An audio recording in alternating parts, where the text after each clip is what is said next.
Everybody, Golden Era Bookworm here, and today we're going to be talking about Bill Pettis and his legendary old school arm workout and how he was able to grow his arms to stretch the tape at 23¼ inches. Bill Pettis is considered one of the most awesome bodybuilders to have come out of the crop of the Golden Era.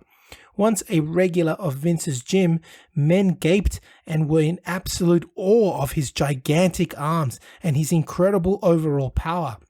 Most would have looked twice to make sure that they were believing their own eyes. And of course, the question always came about, what do your arms measure, Bill? Well, they measured 23¼ inches pumped and 22 inches cold, which were the largest arms ever recorded on a bodybuilder during the Golden Era. Born in Harrisburg, Pennsylvania, Bill Pettis grew to be resourceful, making his own barbell set out of 25-pound cinder blocks. He was a star athlete in high school, playing both baseball and football, and he had tremendous potential, and it is easy to see. He later got hooked on bodybuilding, and the rest was history. It is said that Bill Pettis grew his arms to pass the monstrous 23-inch mark by training his arms all day. Later on, he would stick to training arms for 1.5 hours 3 times a week only. That alone would cause the average gym goer then and now to wonder how Bill could train his arms for that long. For most of us, we could train our whole body during that time, not one body part. Compounding on the incredulous now is the monstrous weights that Bill would use on arm work. You'd think he was talking about chest and bench pressing when he could say that he does standing triceps curls with 350 pounds on the bar. And you'd be asking yourself, how can triceps possibly handle that much weight? Well, Bill could handle that much weight. It is easy to see then that such unorthodox methods used by Bill Pettis are not too dissimilar to those of men such as Paul Anderson. It is often the case that such backyard strongmen silently would work away, developing unique and ingenious methods that worked for them, and they were able to develop almighty muscle and strength. There is no doubt that Bill possessed incredible muscle potential, as only a natural athlete with such brute strength could curl, for example, 220 for 6 reps for sets. Bill Pettis' workout was as follows. He would perform the barbell cheek curl first, performing 5 sets of 6 repetitions with 220 pounds. He would then move on to the Scott bench curl, performing 5 sets of 6 repetitions for 160 pounds. Then strict barbell curls for 5 sets of 6 repetitions with 180 pounds. Then he would move on to triceps and perform the triceps pushdown, 5 sets of 6 repetitions with 150 pounds.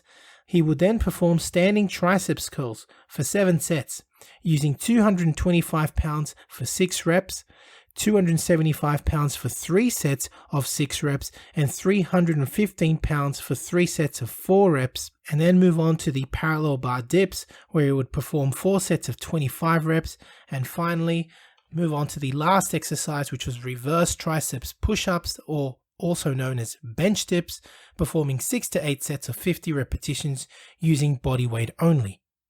Now, when we reflect on Bill's arm workout, we realize that his triceps got the major share of the work, and this is because Bill was aware that the greater part of the muscle volume of the upper arms lies in the triceps. Bill recognized this fact and therefore trained hard on triceps. The result, of course, was great balanced arm development. Bill's arm development was a sight to behold. Fortunately for us, these phenomenal photos taken outside of Vince's gym tell the story. His bicep was like an immense ball of muscle, but the greater portion of mass on his arms lied in the triceps, which had an incredible sweep. His forearms were equally impressive, with cables of muscle extending from the elbow to his wrist. Straight out, they measured 15¾ inches, whilst in a gooseneck they were 16½ inches. And the average bodybuilder, remember, fights hard just to get his upper arms flexed to that size. Just to make you understand, the size of Bill's arms were just incredible. Analyzing Bill's exercise technique, we realize a few things. Firstly, he would use a medium grip with all the barbell movements. Because he used appreciably heavy weights, Bill would typically rest at least 1 minute between sets. Again, when working with such heavy weights and relatively low repetitions, although the exercise volume was huge, much strength was used, and so Bill would employ longer rest periods to recover between sets, allowing him to handle such massive poundages. Bill used the Scott bench curl to work on his lower bicep, giving him that low, wide look to his biceps. Bill would also use a straight bar on the triceps pushdowns, employing a fairly close grip and keeping his elbows tight against his sides, raising the bar all the way up to the chin and pushing down until the elbows locked. Bill would employ no partial movements on any exercise, preferring to use a full range of motion.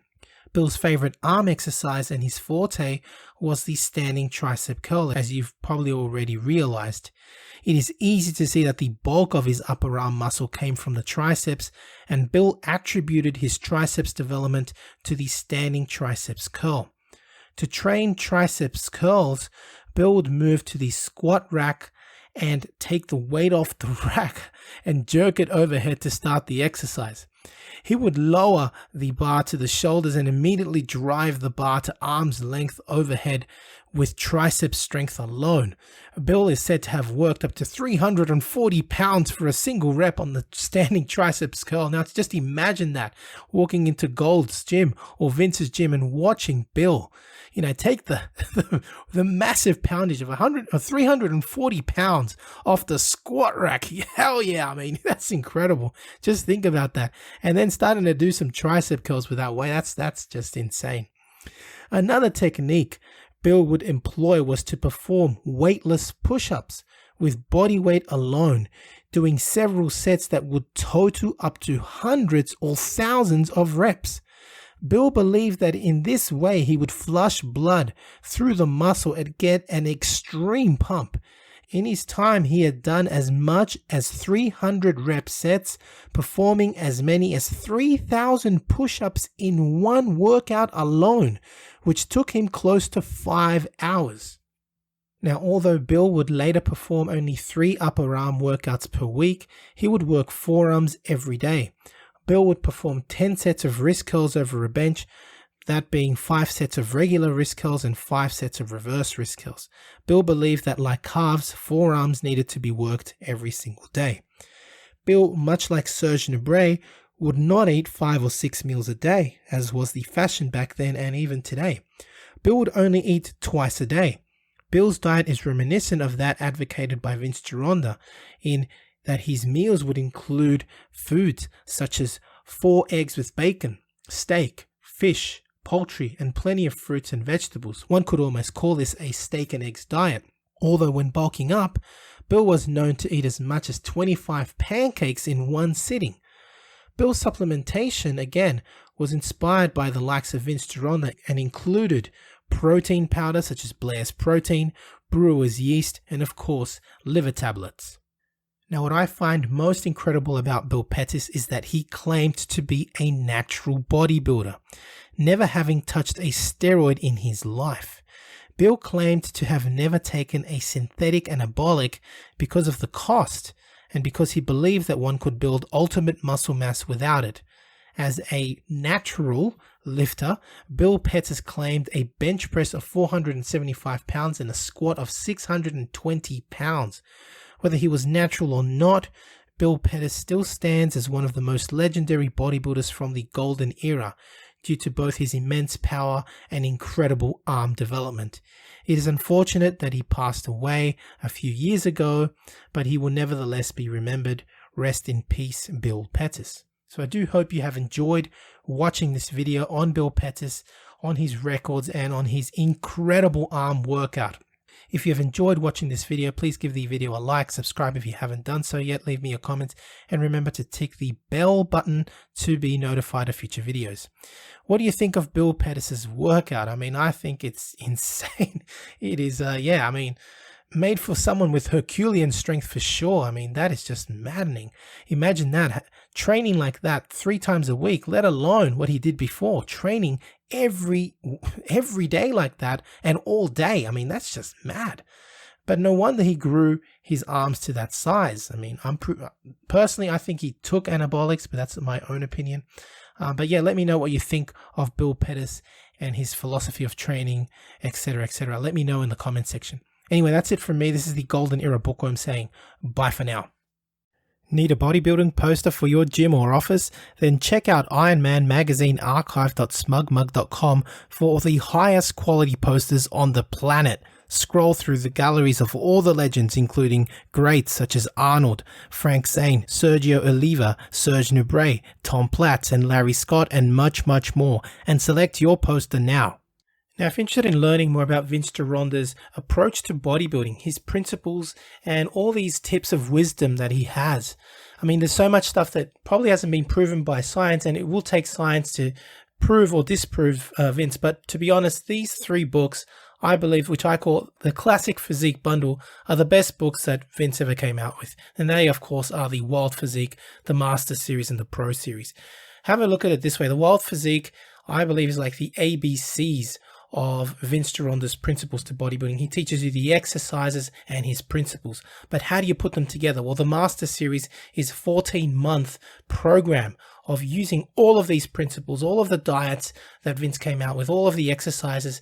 And believe me, it's a brilliant, brilliant program. Many people have used it. I know personally a lot of bodybuilders that have actually used it and made fantastic results with it. And of course, the Pro Series was a book that he came out with later on, specially targeted for getting into competition. It's just these 3 books, as I call it, the Classic Physique Bundle, Vince's best work, and available, of course, at www.goldenerabookworm.com. Now, the Pro Series of Bodybuilding, which was targeted for professional bodybuilders, contains 6 programs, each of which go for 2 months each. So it's a whole year, again, in preparation for competition. To support your favorite YouTube channel, please visit teespring.com/stores/goldenerabookworm for merchandise, including t-shirts, hoodies, face masks, phone cases, and much, much more.